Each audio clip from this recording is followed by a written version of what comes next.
Hello, and welcome to the First Issue Club comic book podcast. We're your weekly reading club for what? First issues, babe. It's in the title. Get with the times. Open your eyes, read, see what's in front of your face. Look at your phone before you tippity-tappity, okay? All right. Now that we're all Dennis Miller? I kind of All right, babe. babe. As soon as I said babe, I think I slipped into Miller mode. What we in my house call Miller mode. Miller mode. I'm Mike D, I'm Greg.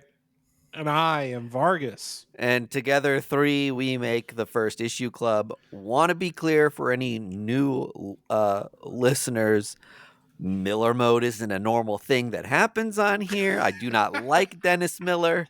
Not a hero of mine. No. Just something that happened organically and He's easy and regrettably. Easy to parody. He has that cadence where you're just like, Yeah. you could really just like riff on it. Mm-hmm.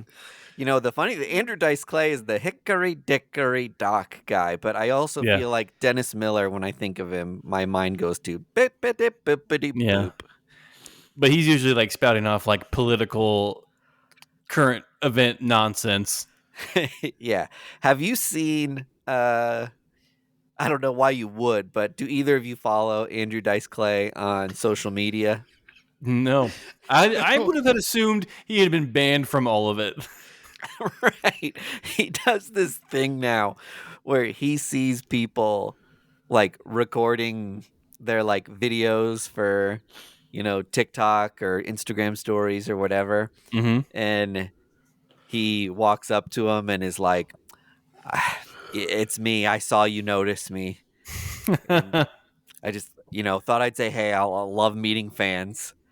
That's It's great. like Andrew Clay, the Dice Man. And like these kids are just like, who, what? Oh, Yeah. sorry, I wasn't.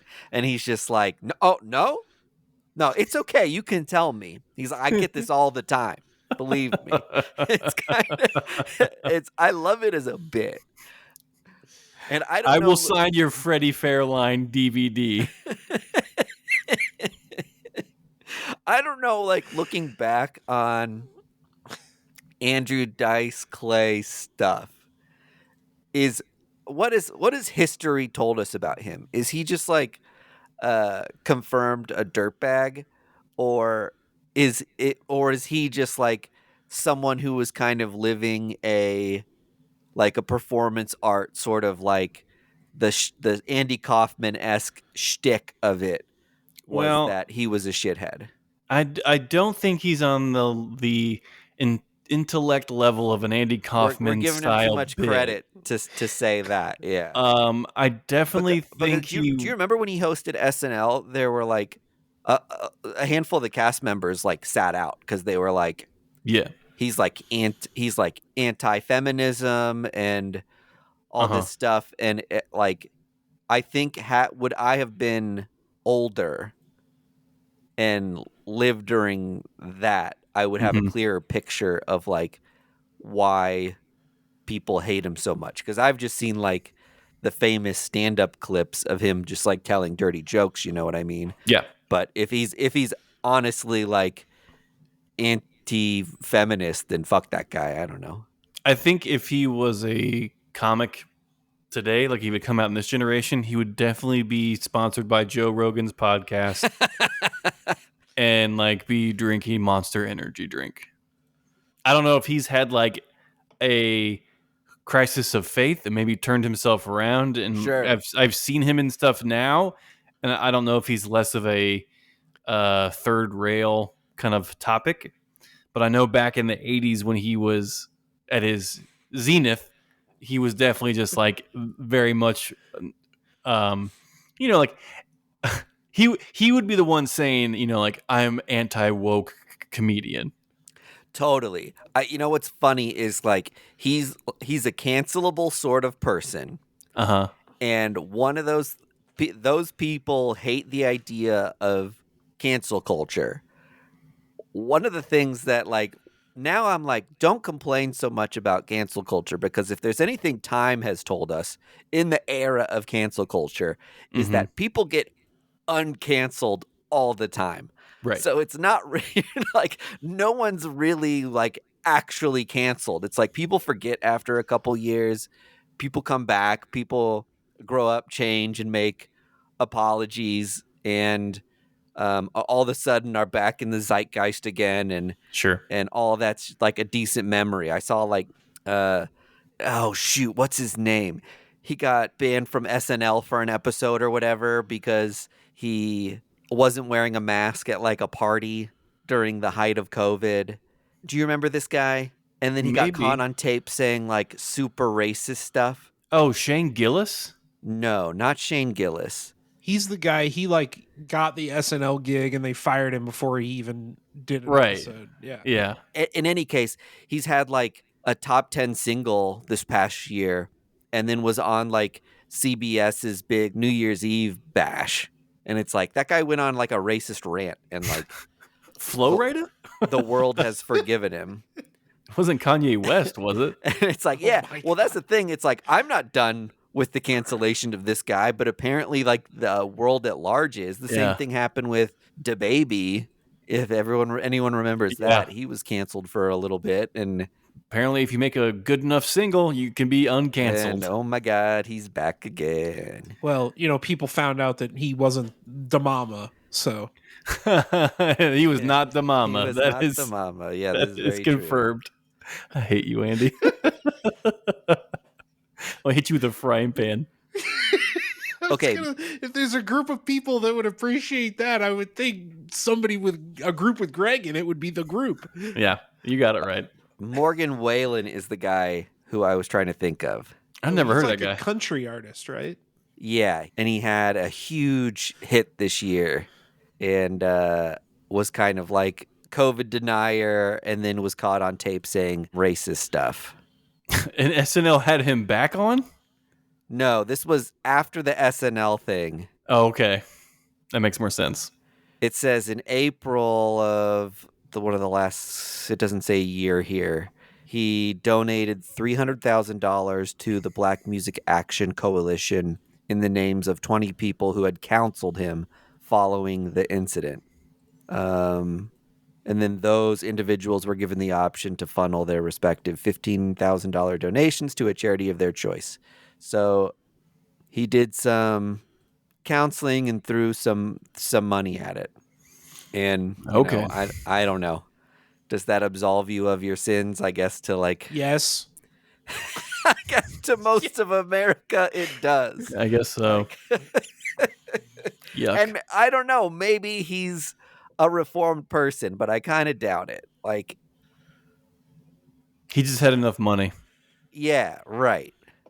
Yep. Ugh, I hate it. Yeah. What's this podcast for? It's about comic books. We talk about comic books. And not about that ever again. Yeah. So, like we always do, we'll talk about some first issues we've read recently. We kind of had a wild couple weeks here. We're recording remotely just because of schedules, blizzard. I lost power here.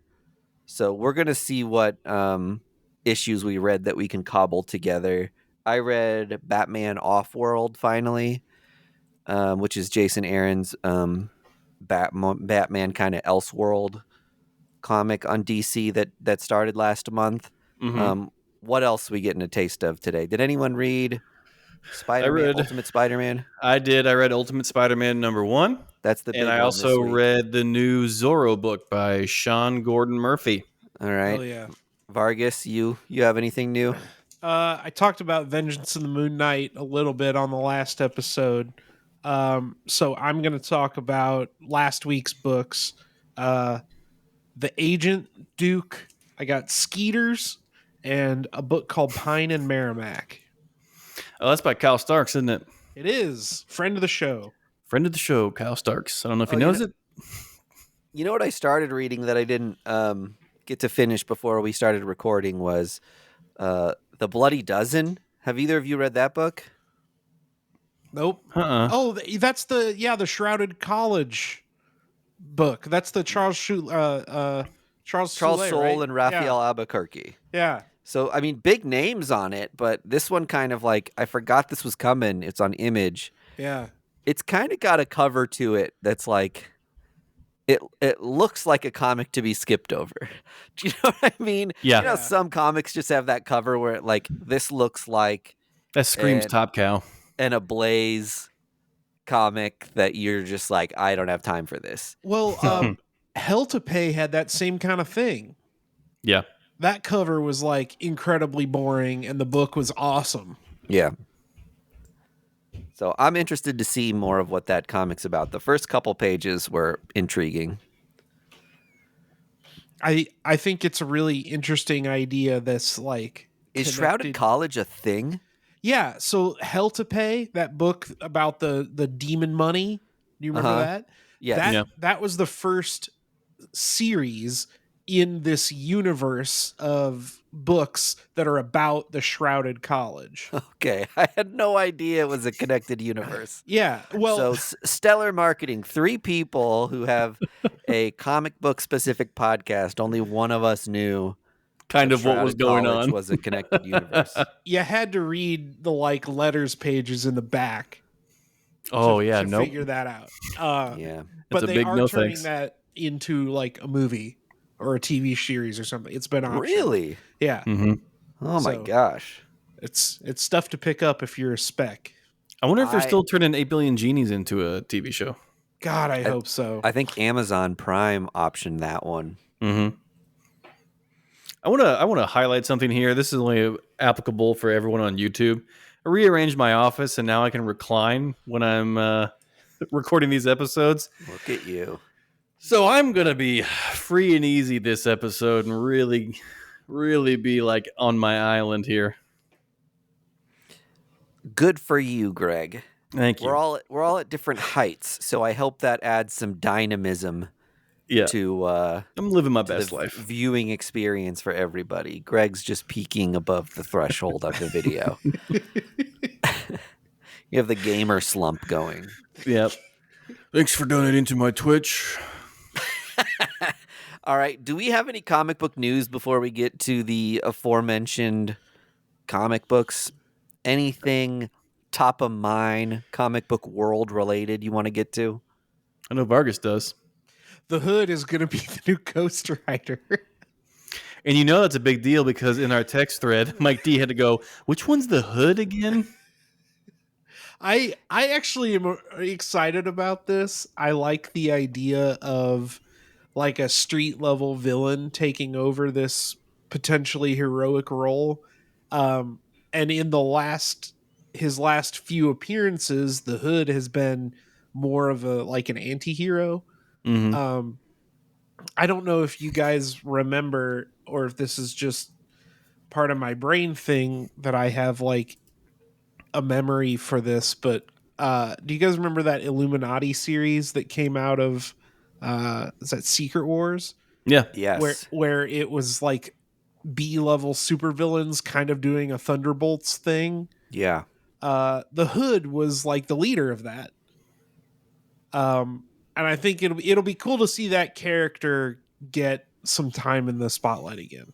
Yeah. Well, I mean, Benjamin Percy's writing it, so that should be great. Yeah. And for all of you spec people again, the Hood is rumored to be coming to the MCU soon. Yeah, he's supposed to be in the Ironheart show, Mhm. Yes. is what I read. I always confuse the Hood. His hood is red, Yes. but he's just called the Hood. Correct. And I'm always in my head. I'm always like, okay, both Marvel and DC have a red hood, Oh. so that always throws me off. This book, the reason why I think I missed this character as a whole was that he was introduced in a Marvel Max comic, which was that like mature imprint Mm-hmm. that was. It didn't last very long. Was it like 2005 through 2007 or something like that? Yeah. Brian K. Vaughan wrote it, so I'm sure it's good. That's around the same time he created that series with the teenagers and the raptor. Runaways. Runaways. Yeah. So he was hot, dropping fire over at Marvel for a minute, and they gave him this book to create a new character. That was his thing. He was the new character guy during the aughts for Marvel. And yeah, just completely missed it just because I was not paying attention to any of the Max books. I think I read the wrong one first, and it just seemed like one of those things where it was like saying fuck a handful of times does not a good comic book make. No. Yeah. So it was like some of the books were just like, hey, dark and gritty, and that's what makes it good. And those ones sucked. Meanwhile, you had things like Alias happening, which I went back and read all of, and now it's like that's one of my favorite Marvel series. There are a handful of Max books that were great that didn't just use it as an opportunity for like gratuitous violence and cursing. So I did it a disservice, I think, by missing a lot of those. So those aren't available on Unlimited. So if you're trying to catch up on like who Hood is before Riri Williams movie Ironheart? TV show, it's a TV show, right? Yeah. It's a TV show. Yeah, before that show comes out or before the Ghost Rider thing happens, you're go to Amazon or eBay. Yeah. You're not going to find it on Unlimited. Is Illuminati on there? Do you know? Illuminati is on Unlimited, yeah. There you go. Read Illuminati. It's fun. Yeah. Which is probably more of what you want anyway, which is like what the character has become over the last 20 years as compared to what he started at. So yeah, maybe read a Wikipedia article for that. Before we get too far, I did want to shout out because I'm drinking a Space Camper Quantum Hop IPA, and Greg and I were lucky enough to go on the Boulevard Brewcast. Greg and I went on, obviously, if you've been listening to First Issue Club for a long time, a Space Camper was the official beer of First Issue Club and lubricated us through many an episode. And they've got an Imperial IPA, which is, higher ABV, but just as crisp and easy to drink. And so thanks to those guys for getting us some of these beers before they hit the street. That's always a treat to try something new. And the extra alcohol in here inspired my Dennis Miller impression, so you can thank them for that. It truly is Miller time.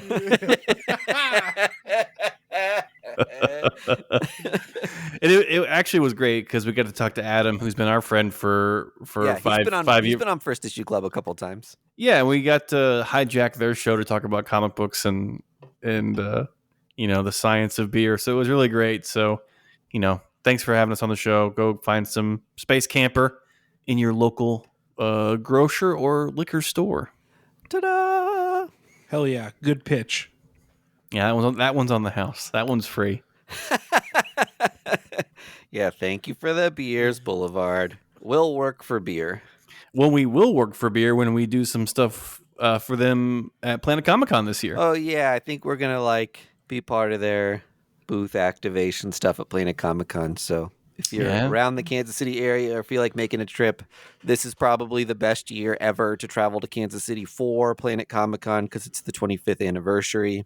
Yep. So if you're the travel for a con type and you've never been to Kansas City, this might be a good year to check us out. Hell Yeah, you can stay in my basement. We're talking go about ahead. comic books, right? So far we haven't, but we're going to. Okay, I'll go first since I'm talking about stuff from 2 weeks ago. Yeah. So the first book I read is called The Agent, and it is out on Ablaze. And do you remember Mike D last week when you said there's too much witch stuff? People like witches. This is witch stuff. And it's a book about a cop who is a witch and she doesn't know she's a witch. But she gets pulled into the X-Files world of being a witch cop. So Witch cop. yeah. Coming to TBS. Executive producer Dick Wolf. Yeah. Dun, dun. Dun, dun. But she gets involved in she's trying to bust up a drug sale, and it ends up being a sale of like some kind of magical thing. Witch hazel. Yeah, something Eye of Newt. Eye of Newt. They've got illegal newt eyes. These cauldrons aren't legal. And she's got to bust it up. They had 100 grams of Eye of Newt. Yeah. Ma'am, you're going 35 in a 10 witch zone. Pull your broom over. Pull the broom over, ma'am. Yeah, so that's a pretty fun book. I didn't know where it was going the whole time. I bought it blind. I had no idea what it was about, and I had no idea what was going on until the end of the book. But it was pretty fun. This is one that I will probably stick with for at least a few issues to see where it ends up going. Yeah. So I was pleasantly surprised. I feel about witches how I felt about zombies in 2010. Enough with it. Blase. There's just so much witch bullshit right now. You feel about witches how you felt about zombies, how I feel about sriracha. Like, the advertising for sriracha is out of control. I get it. It's hot paste. This is bacon in the aughts. This is stay calm and whatever. Bacon. Okay, well, I like all that stuff. So, listen, I also like all that stuff, but I don't need a coffee mug made out of bacon. Well, I do now that you've said it. So,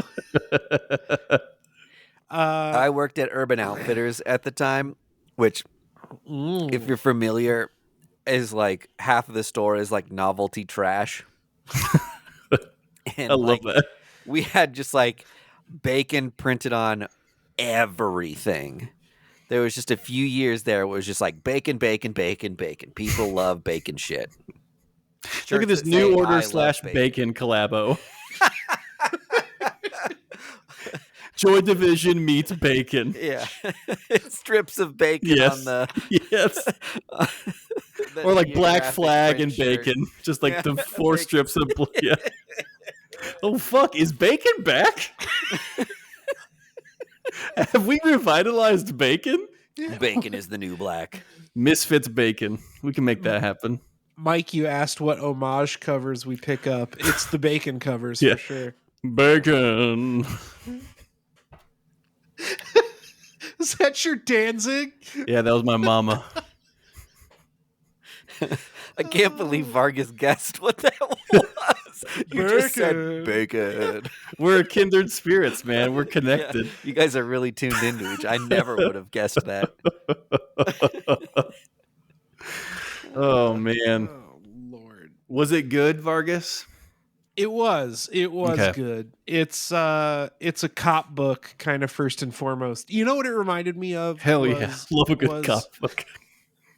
All cop books are not bad, but it reminded me of Mythic. Did you guys ever read that? I think it was a Cy Spurrier book.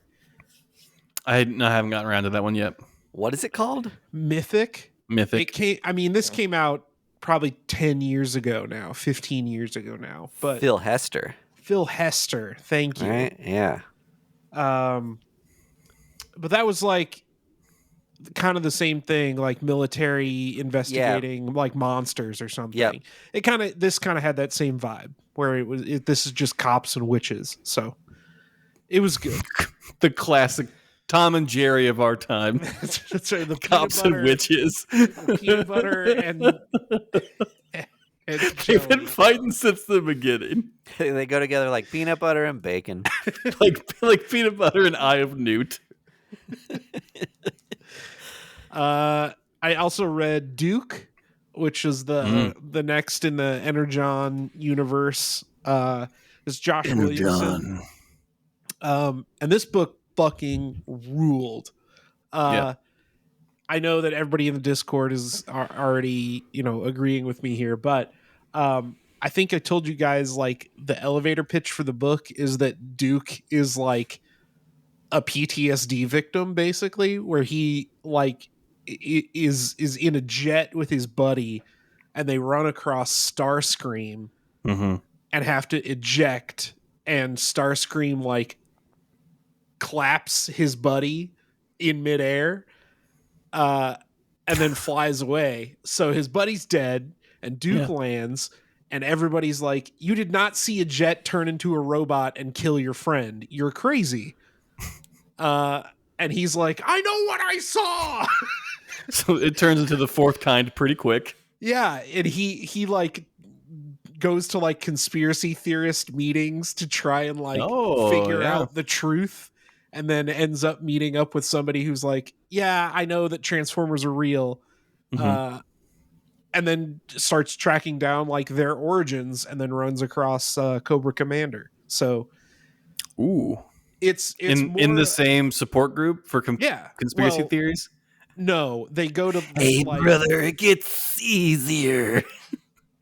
It's a plant from I have PTSD. Yes, exactly. Cobra plants everywhere. When 4th of July comes around, I always have to go in my basement and put on my headphones. How are they always finding us? I think all of that. a lot of like one of the more elegant ways to do war hero type stories now is the PTSD support group type of angle. Like a lot of people kind of have I know that's like a huge genre, like war comics, especially for like old heads in comics, but it's like, how do you do those stories now without just like glorifying gun violence the way that those comics kind of used to? And that stuff just hasn't necessarily like aged that well, or like doing the vigilante justice thing, or this guy is a hero and his weapon is a gun. I think the Punisher TV show doing like their whole thing that was like a commentary on PTSD was like maybe one of the only ways you could have successfully done that show in like a modern era, with that, and stay like semi true to the characters like history and background. Like, so tough to navigate. And then again, you're bringing some like cartoon era wartime hero into a modern age, more seriously told comic book. It's like, how does that translate in a way that's not like so over the top cartoony or corny, but also takes death by gun much more seriously?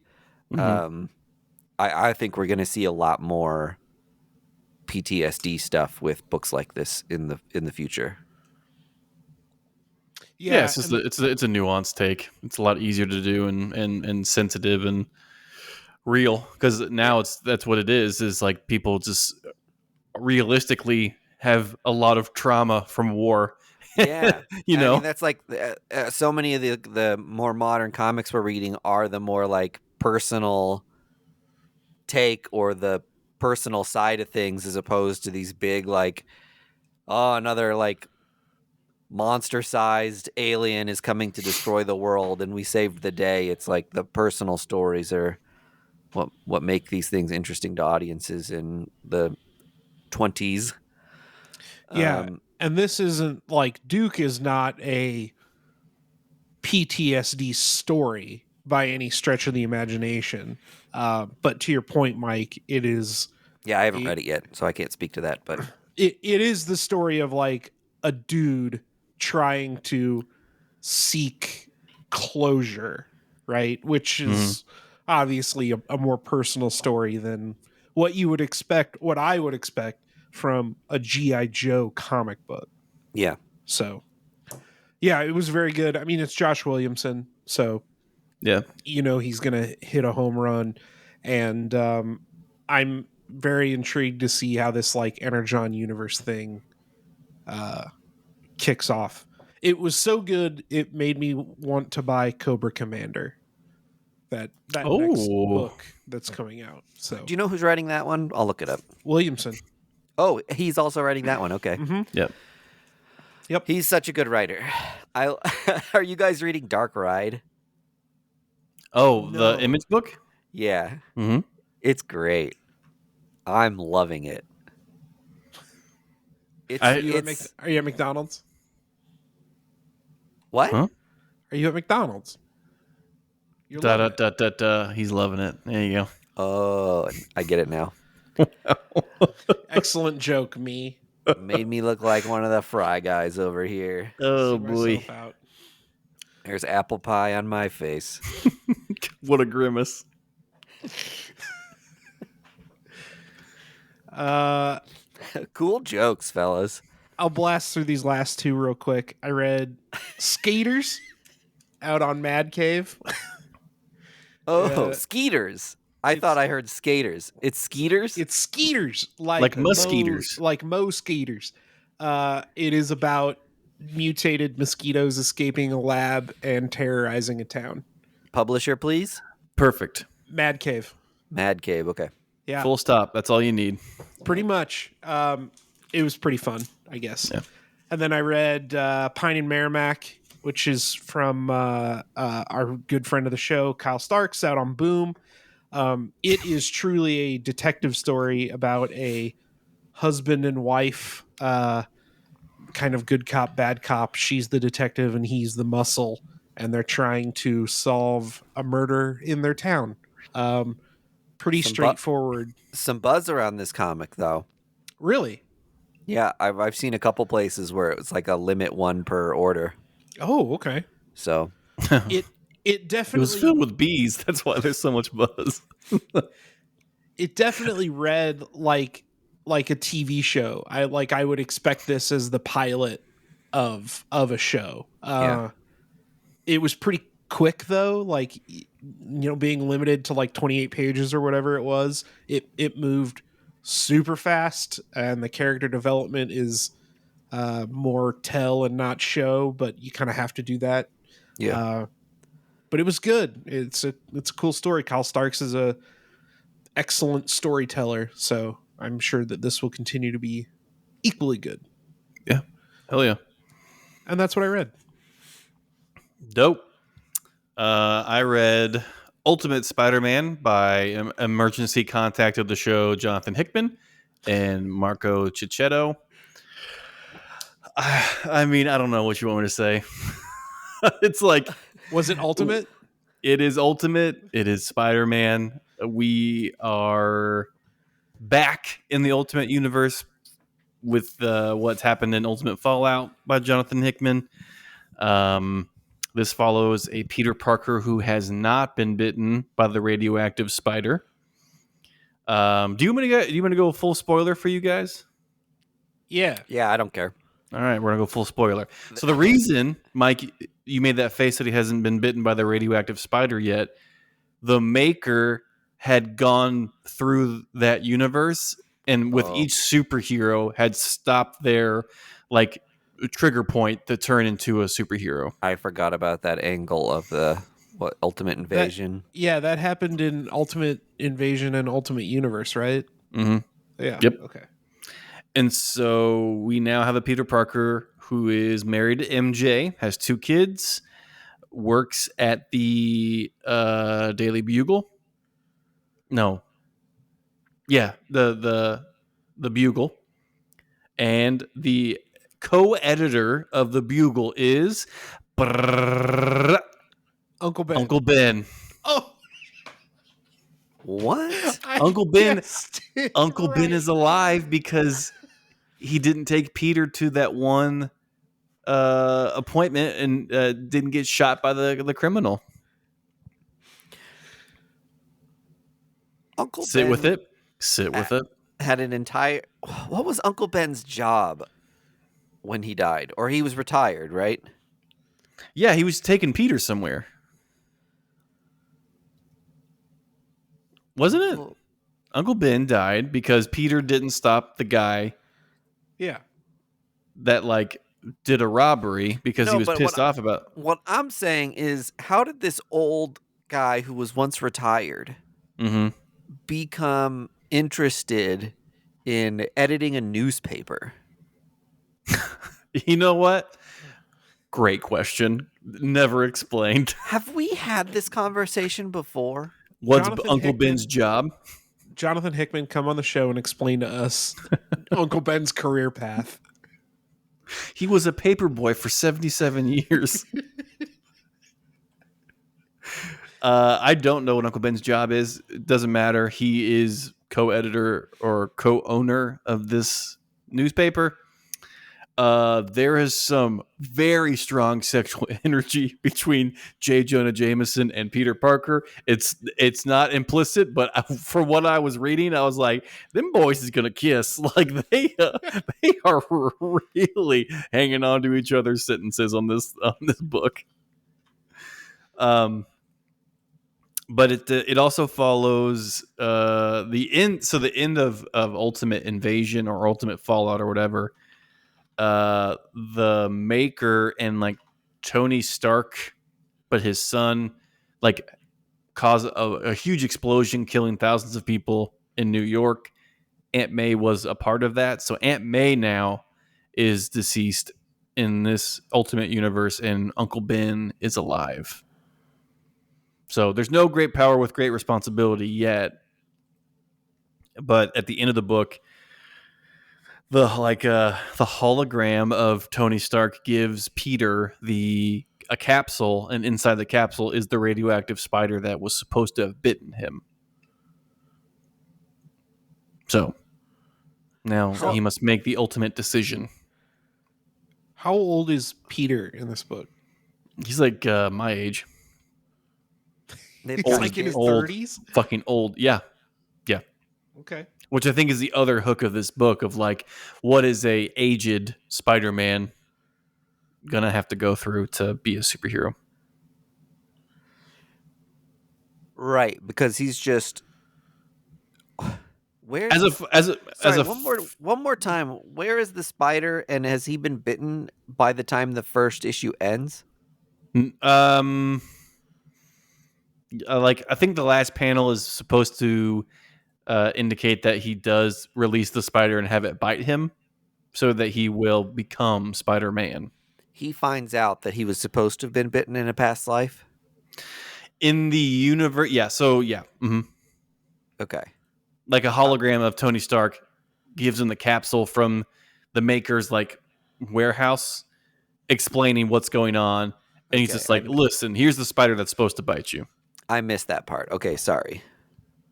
And then that's how the book ends, essentially. I was reading about Uncle Ben's job. Oh, what is it? Is it Bacon Maker? Baconist?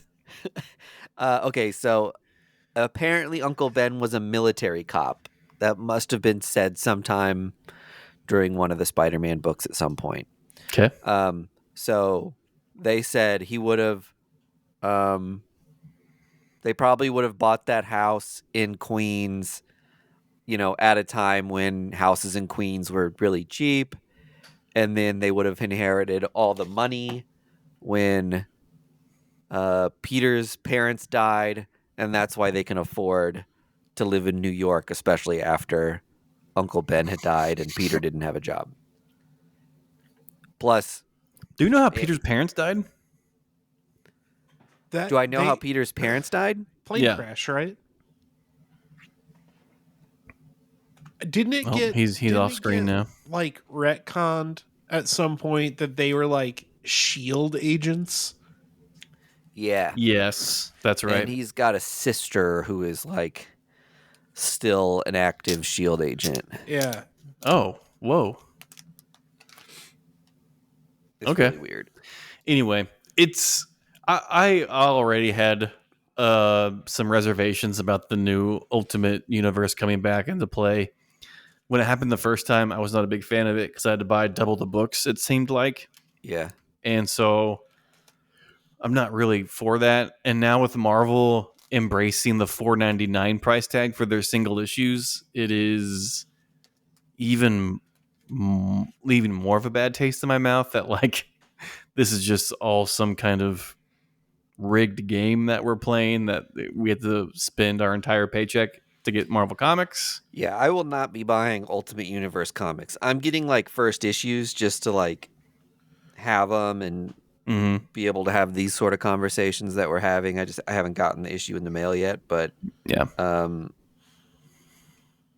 Well, I doubt I continue to buy any of them beyond first issues. apparently we're the only ones that aren't going to buy it because this thing has been flying off the shelves. And I think it's nostalgia from the young readers who, grew up with Ultimate Spider-Man, who are just Yeah. like, oh, great, like my Spider-Man's back.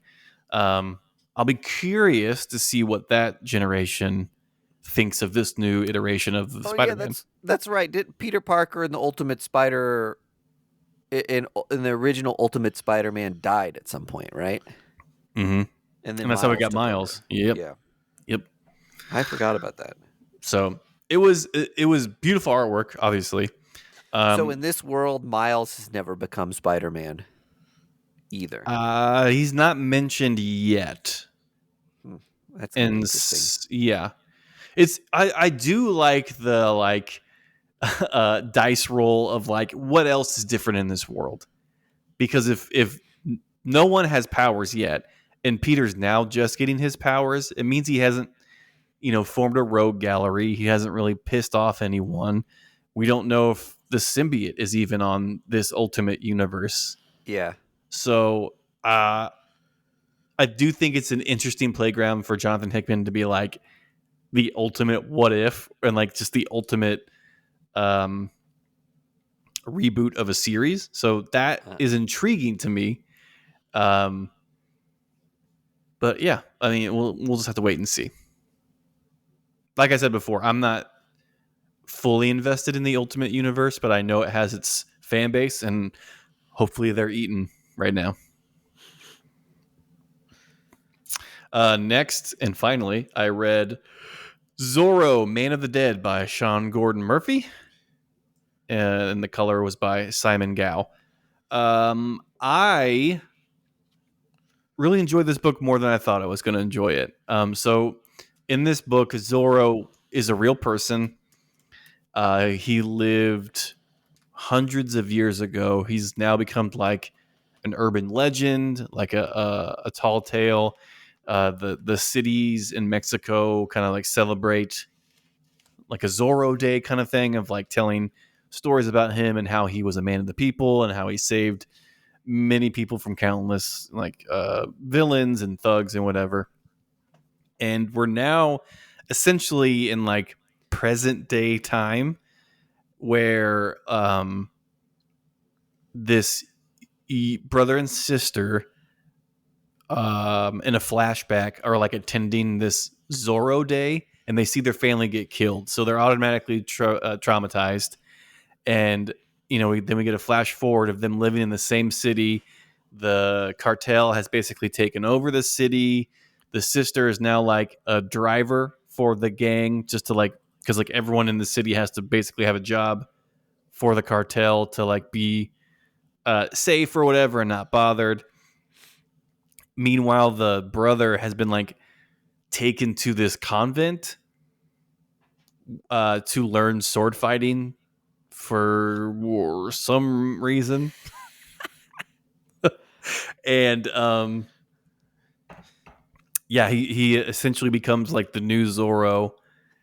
And where this book is really going to thrive is just the fight sequences. It's going to be really cool just to see the juxtaposition between classic sword fighting and like fencing moves played off of her gunplay and driving like a Hellcat SR, like SRT.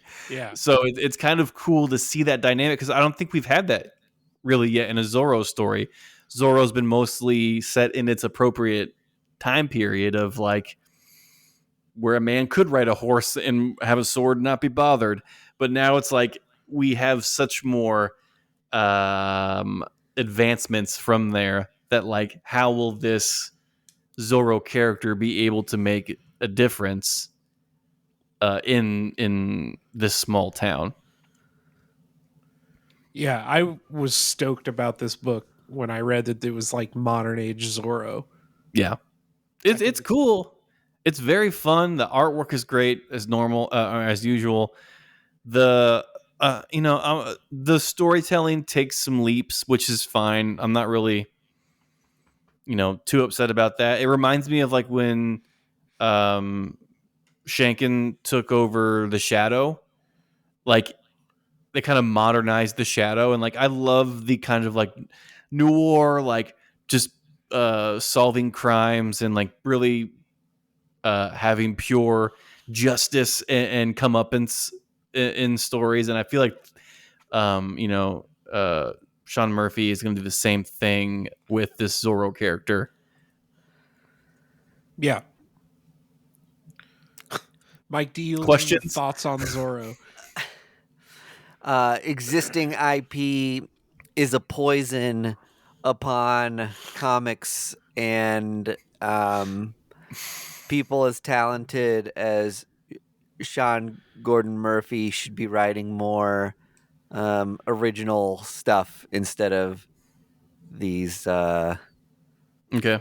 stupid rehashings of uh, existing things that have been Well, super well it's trodden. on his imprint. It's on Massive. Yeah, I don't care what Okay. publisher it's on. Hey, no, you're good, man. That This doesn't may change. It's this may still have been a it's still passion project for him, but that's fine. We'll just let you. maybe yeah. I don't know. Maybe he loves Zorro. And I think maybe there's a world wherein like more people buy these books because it's a property they're familiar with. Mm-hmm. But I'm also kind of like, who are these people who like are fucking like, yes, finally, modern Zorro. I guess you. I thought it was, But cool. I'm just like, I would rather something like Rick Remender's Low Yeah, that is like, hey, here's a new it is kind of. story and universe that Sean Yeah, Gordon Murphy is creating. Like I like plot holes was like yeah, more exciting to me, even though again, plot holes is kind of a thing that takes like archetypes and puts them into so you feel like it's something you've kind of read before, you're yeah. familiar with all the characters, but I don't know. I will say this book is very much like when you're having a lazy day at home and you're flipping channels and you come across TBS and like Shawshank Redemption is playing. You're just like, oh, this is like comfy and comfortable, and I'll just sit Yeah. here and watch the rest of this. It's familiar. It's not going to Yeah. ruffle any feathers. Yep, I guess we all need stuff that, You're and not going to let it I go. identify great well with TV shows that I can watch and vegetate, and we need that in all kinds of different mediums for all kinds of different people to have your like vegetate sort of stuff. Okay. But I I feel like for as much as people complain about sequels being all that Hollywood is anymore, and that we're just constantly rehashing and remaking old movies and old ideas, and that's kind of like ruining the entertainment industry. I don't think you can um, complain about that and also be buying Zorro and Transformers and Stranger Things and Teenage Mutant Ninja Turtles comics. You know what I mean? To me, that's the same thing as like all these like constantly remade Yeah. movies. Sure. You can't And, complain about nostalgia and then also participate in it. yeah, it's just not what I'm. It's just not what I'm into. Like Okay. I just see Zorro on the front of a book, and I'm like, I don't care. It could be a great story. I don't care. It's Zorro. Okay. Well, I'll let you know how it goes. in the other issues. I'll keep you updated. We'll have a Zorro update on the show. And the funny thing, here's the funny thing, maybe about that, or maybe this is a point to be had back at me to make me eat my own words. I'm about to talk about a Batman comic I just read. And Batman's been done and done and done a million times. But I think the fact that it's lives within comics and started within comics and is not like an external IP thing that's being brought into comics, it doesn't feel the same to me. Zorro didn't start as a comic. I don't know. Maybe it did. I thought it was novellas. Yeah, I Maybe. think it started out as like Edgar Rice Burroughs stuff started Oh, out okay. as like dime novels. No, right on. Okay. Mike D, I hear your point completely, and you are, more than validated to have those points. All I wanted to let you know is I had a good time reading it. When you sent us the picture of Zorro Oh, riding a okay. motorcycle, I was just like, nope. Okay. Yes. So this does not happen in the comic at all. Just so Really? everyone's yes, it does not happen in the That's comic funny. at all. Yeah, that's a It, variant cover, right? I just thought it was kind of fun. Just Zorro riding a dirt bike. Like, yeah, I want to see that. I feel like that picture in particular framed my early attitude towards this comic book. Yeah, That very it really struck a chord. Fonzie jumping over the shark, but with Zorro in a comic. Like, Mhm. it looks like Evil Knievel Zorro, and I was like, no, I don't have time or money for this in my life. I'll tell you what, and you're gonna be mad at me. I would read this comic. I'd give it 2 issues to see what the hell's going on. That's for sure. The Z in the streetlights instead of something he's like cut. Just He like the burned- modern version. He burns rubber onto Yeah, the it's the a shape of a Z. it's a skid, like a tire burnout. If you're not watching the video, my eyes did roll into the Yeah. back of my head. It's a Snapchat filter he puts on people. The Z is a snap. Yeah. Yep. Oh no, I got Z'd on. I got Snapchat. Z'd. Fuck my clout. Everybody's gonna cancel me. Oh, god damn it. That's all I read. Oh man. Mike D, what about you?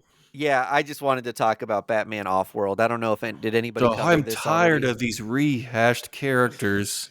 Did you talk about it cut. on an episode already, Andy? No. No, I read it, but I Yeah, didn't so talk about it. I think it was kind of big news that Jason Aaron was writing a DC comic. And I don't know if he has before, and it's just like been a long time, but he's been a Marvel guy for so long Mm-hmm. with an occasional indie every once in a while. He did Southern Bastards and Men of Wrath Yep. and was scalped. And then I can't think of many other ones. Love Scalp at the was end of the even a world or Vertigo. something. Once upon a time at the end of the world. Once upon a time at the end of the world. Oh yeah, that's right. That's still going, isn't it? Or Uh-huh. maybe it just ended. Mhm. It's still going. Yeah, people are loving that book. In any case, this was a thing where it was just like DC was like, Jason Aaron, we got him. He's coming, and they're putting He's ads back. in the middle of the comics with his name really big because it is a big to do. He's been one of the best-selling comic book writers of the past decade. And his first thing is a Batman thing. I think you probably ask a guy like Jason Aaron if you're going to get him to come over, it's like, you can write whatever you want. And people are going to say Batman if they're coming to DC, right? It's either that or Superman. I think most modern creators are gravitating towards Batman nowadays.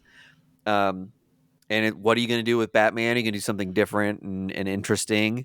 And I think he did that. The book is titled what it is. It's Batman Off-World, and the first issue you're trying to figure out kind of like, how did he get thrown into this alien world? And by the end of the issue, you're given the reasoning, which is more or less that he met a foe that he could not figure out how to beat, that was not only a threat to Gotham, but a threat to the rest of the world. And he's put it upon himself to figure out how to best this person, because nobody can outsmart or out-tough Bruce Wayne. So he sent himself into outer space, purposefully got captured by some space pirates who are led by this particular alien species. So Bruce can figure out and concoct a way to best these creatures. So when he comes back to Earth, he has a solution for it, like he has a solution for everything.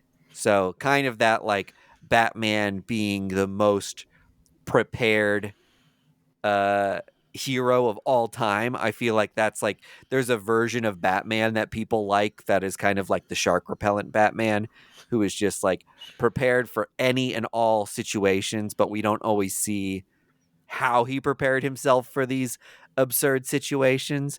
And Jason Aaron is telling one of those stories of how exactly he prepared himself for one of these things, which I think is fun. I think it's kind of like it seems like a cop out sometimes when you're reading a Batman book and it's like, oh yeah, Bruce Wayne's prepared for that because he did this, that, and the other, and he's telling us how he figured it out in the past. But you don't get to see any of it. It's not interesting because it wasn't explained ahead of time.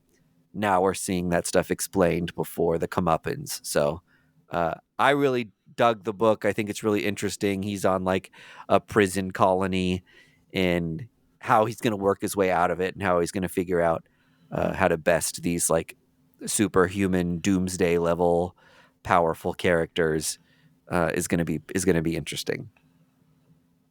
Sweet. And that's my review of Batman Off-World by Jason Aaron. Welcome to DC, Jason Aaron. Glad to have you writing something over there, even though I'm a big Marvel head. Fun and fresh to have his voice on a DC comic. And it's only a matter of time until he becomes a hack. Like any good Batman writer. Like any good Batman writer. We'll see. I'm interested if they try to tap him to write like an ongoing or some like huge arc. Part of me is like, after you've done something like his Thor run and his Avengers run, are you kind of in a phase of your career where you're like, I'm writing prestige minis from now on, and I'll do really interesting passion projects and things I want to do because any publisher will greenlight anything for me. Kind of like how like Tom King just has carte blanche to like write whatever he wants to write in whatever issue count he wants to write it in. I could see Jason Aaron doing that moving forward instead of being like, hey, want to take Superman for an 80 issue run and like do your Jason Aaron take on it. Like he's just had so many long runs at this point and big events over at Marvel that he's constructed ever since Original Sin. Like he's done a couple big Marvel events. So I could see him maybe just being exhausted by doing these long ongoings. But who knows? Yeah, it'd be nice to see just, you know, once a year, Jason Aaron puts out a 6-issue Black Label book. And then maybe in 5 years or so, he'll pull a Tom King and go on another ongoing. Yeah, if I could ask him one question, it would be what's his appetite for doing a big event ever again or a huge story arc for a massive character. Well, we can ask him at at Planet. Yeah. Yeah. Hopefully we get those press passes, baby. Miller time. Yeah, I'll go up to him. Hey, babe. Yeah. Babe. Got a question, babe. What's the deal with this Ra's al Ghul guy coming up with this pit of goo that'll make you younger? I don't know, babe. Sounds a little suspect to me. I think that's the episode. Work. Excellent We started it on Miller time and we're ended it on Miller time. La-ti-da. Hey, the outro of the show is going to say it all. We're on Patreon, where we edit and produce it. Just listen to the end of the thing. Support us if you'd like. We really appreciate it. Yeah. If you get a kick out of us, there's more stuff on our Patreon. And be sure to check out Boulevard Beer Space Camper. It'll send you to the moon. Ooh, cool new cans. I'm showing it on the video. Bye. First Issue Club is edited and produced by Mike DeStacy, Greg Lichtag, and Andy Vargas. Follow us on social media at First Issue Club, and check out our Patreon for videos, audio, and more at patreon.com/firstissueclub.